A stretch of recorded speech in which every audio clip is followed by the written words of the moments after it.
Hello and welcome to Brick Army. Right, today's build. Didn't think I was ever going to do this. This is the F117A Nighthawk by Jie Star. And this is some model, I can tell you. But I will go through the usual process. We will do a 60-second speed build. I'll show you some pics, different angles, and then we'll talk about the review. So, let's crack on and build.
Welcome back.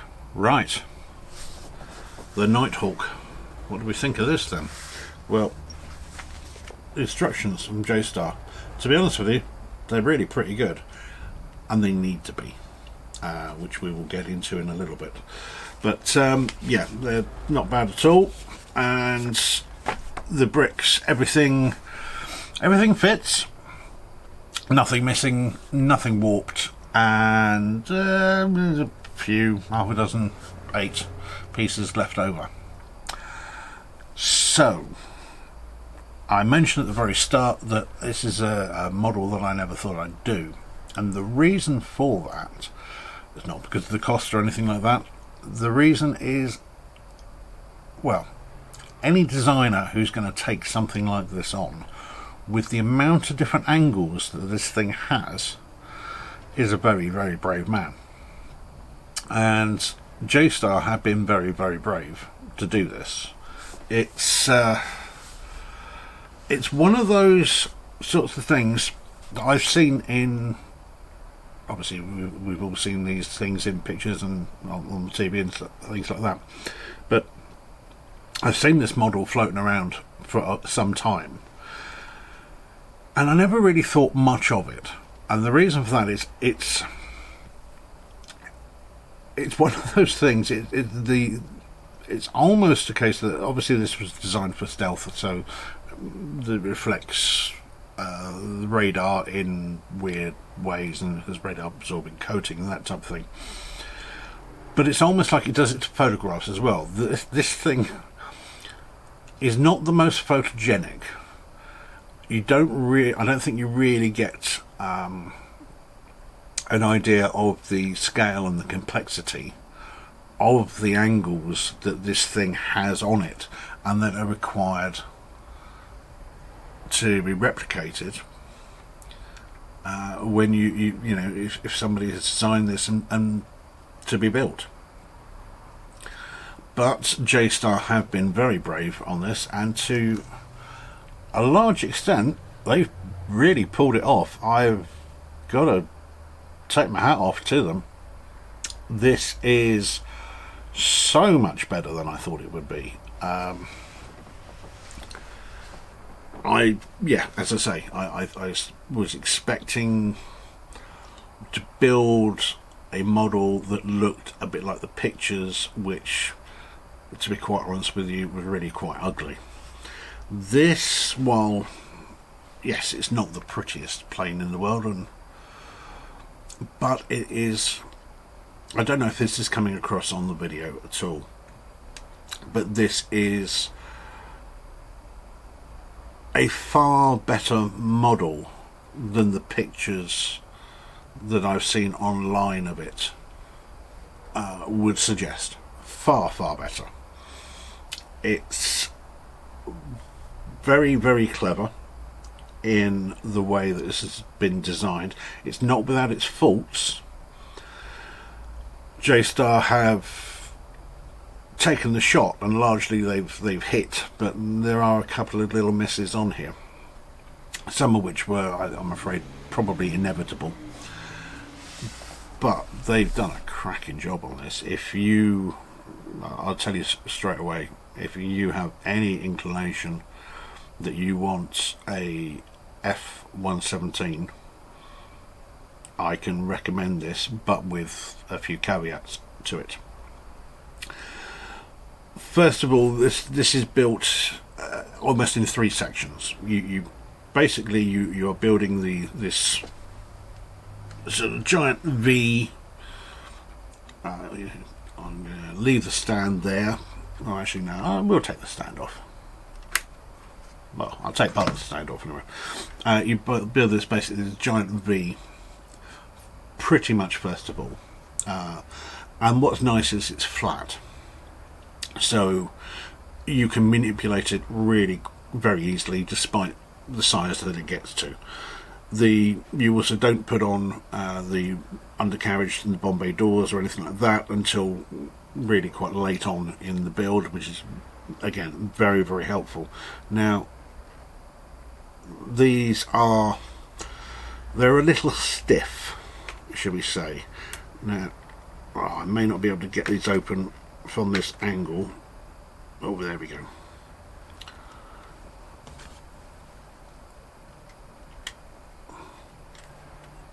So the undercarriage does come down. The Bombay doors do open. There are two bombs in there.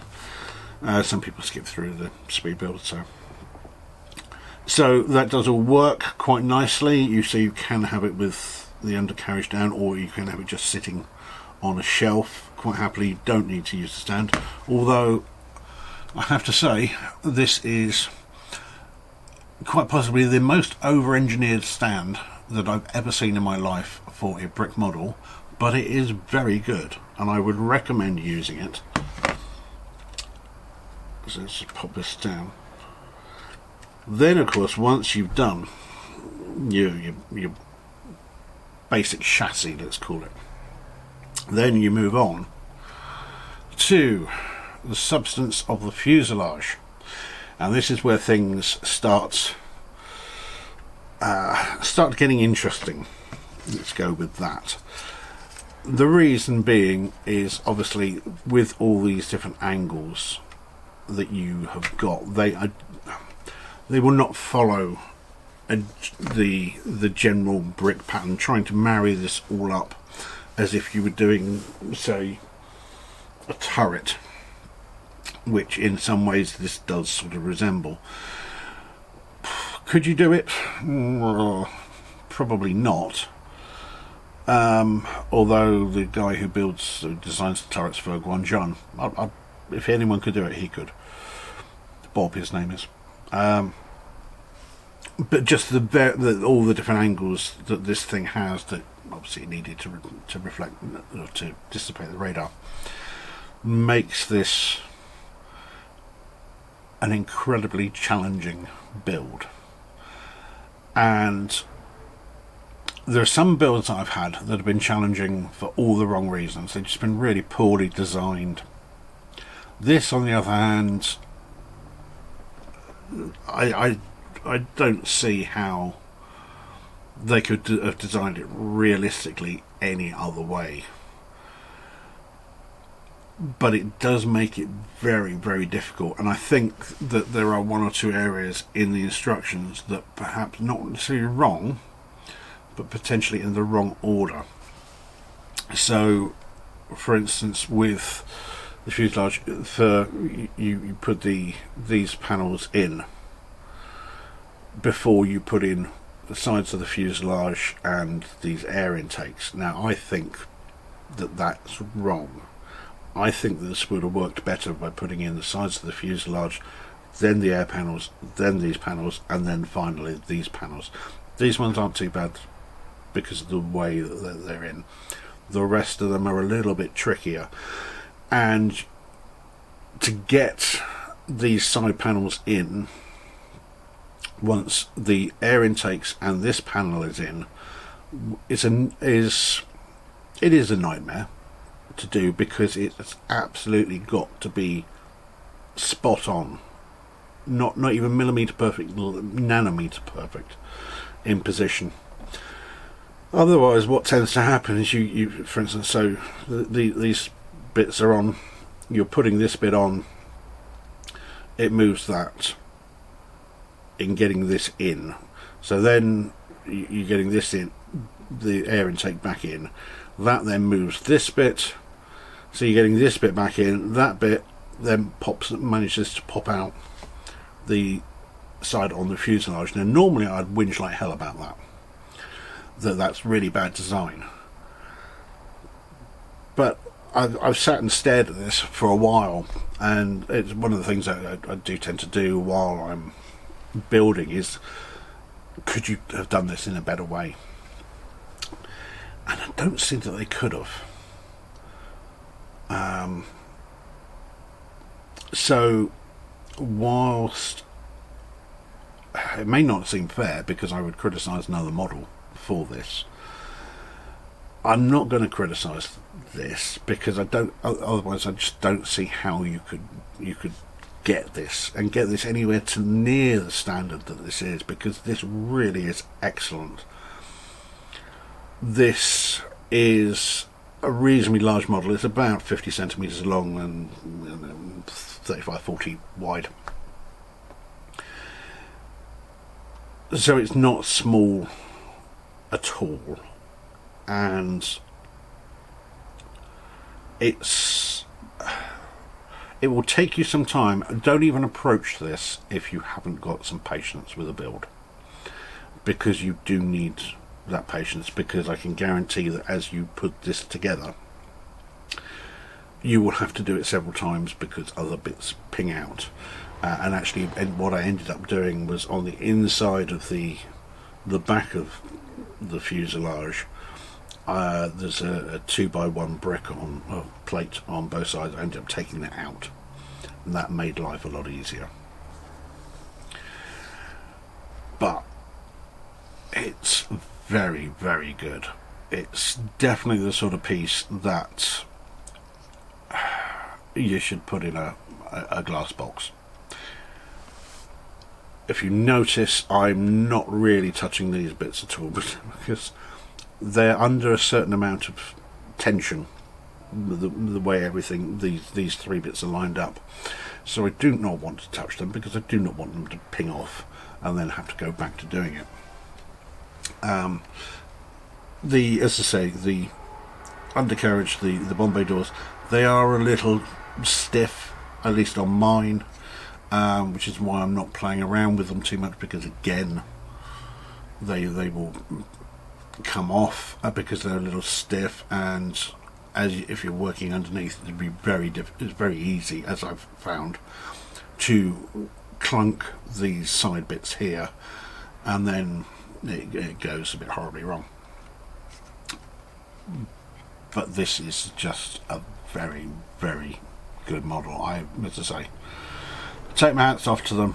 I didn't think that something like this could be done to this sort of finished standard. It is very, very good. But as I say, it's very fragile, it's very challenging. Don't even think about doing this unless you are prepared for it. But if you do take it on, it's definitely worth it. Yeah, it's very, very good. And what is very nice, obviously, is that it does come with a stand that is basically Technics bits, so it's immensely strong, which it needs to be because this does weigh a fair old bit. So this cost me $22.51, which it's nearly 1,400 pieces. Is, for the price to piece count, is very good, and I would say that the price to the time that you'll take doing this, because as I say, this is not a quick model to do. You're going to need some patience to do this, but we are coming into the winter months in the northern hemisphere, so if you want a project, I can't think of a better one than this. It will keep going for a few nights certainly, but it's, well, to my mind, it's very rewarding. It was very engaging throughout. The instructions overall are very, very good. Everything's printed. There's no stickers or decals or anything like that. You do get one minifigure, which, as you can imagine, I have already popped into the cockpit, which, as you see, opens up quite nicely. So there we go. That's the F117A by Jie Star. They dared. They've come very close to pulling it off. I can recommend this, but with the caveats that I mentioned already. You need patience, you need time. The price is very good. So this is recommended to that select group of people. I don't think you'll be sorry if you get this one, and certainly if you've got any interest in modern aviation, then this is definitely one to add to the collection. So there we go. Hopefully you've liked this video. If you have, please like and subscribe to the channel, and remember that I stream on Twitch under Brick Army 2024 on Monday nights and Thursday mornings. So we take care. We'll see you again. Bye bye.